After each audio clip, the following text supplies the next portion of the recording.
Assalamualaikum warahmatullahi wabarakatuh. Salam kepegawaian.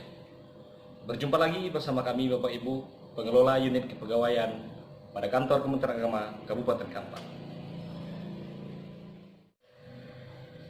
Baik Bapak Ibu, pada video kali ini kita akan membahas tentang persoalan cuti yang selanjutnya, yaitu cuti melahirkan.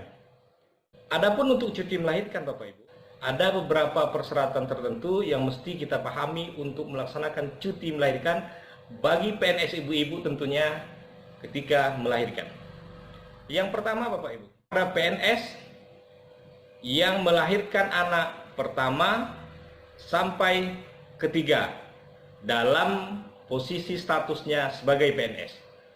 Jadi Bapak Ibu yang perlu kita pahami bersama, bahwa status melahirkan ini adalah dari anak pertama sampai anak ketiga dalam posisi sebagai PNS. Artinya ketika dia belum menjadi PNS, maka belum dihitung pengambilan cuti apapun.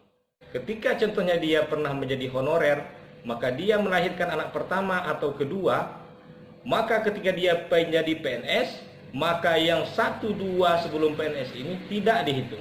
Tapi startingnya dimulai lagi ketika anak pertama ketika dia menjadi PNS. Jadi hanya untuk anak pertama sampai ketiga ketika dia menjadi PNS. Lantas bagaimana dengan anak keempat Bapak Ibu? Maka untuk cuti melahirkan anak keempat ini ada pada poin berikutnya. Bapak Ibu, pada poin tentang persoalan cuti melahirkan anak keempat Bapak Ibu, dengan ketentuan yang permintaan cuti dari PNS tersebut tidak bisa ditangguhkan. Yang kedua, mengesampingkan ketentuan bahwa dia telah bekerja selama 5 tahun. Kenapa? Karena dalam perjalanan cuti besar ini Bapak Ibu, ada sebuah ketentuan bahwa cuti besar baru bisa diambil Bapak Ibu ketika PNS tersebut sudah bekerja selama 5 tahun. Nah, inilah bedanya antara peraturan Kepala BKN nomor 24 tahun 2017 dengan peraturan cuti yang sebelumnya. Pada persoalan cuti besar dalam PKBKN ini Bapak Ibu, cuti anak melahirkan keempat itu dimasukkan ke dalam cuti besar Bapak Ibu. Dan ketentuan cuti besar dalam PKBKN ini ketika PNS tersebut bekerja telah 5 tahun.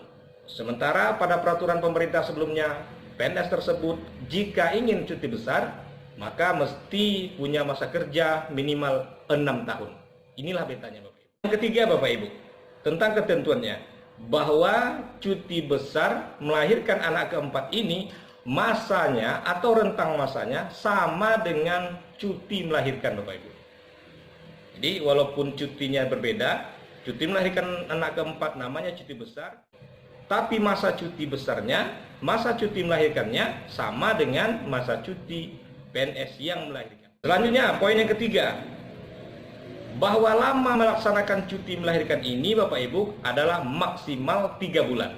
Jadi yang perlu kita pahami adalah tidak ada ketentuan di dalam PKBKN ini menjelaskan bahwa 1 bulan sebelum melahirkan dan 2 bulan setelah melahirkan. Tidak kita temukan di dalam PKBKN ini. Tapi yang ada hanyalah bahwa cuti melahirkan ini masanya adalah 3 bulan diberikan bagi PNS ibu-ibu yang melahirkan.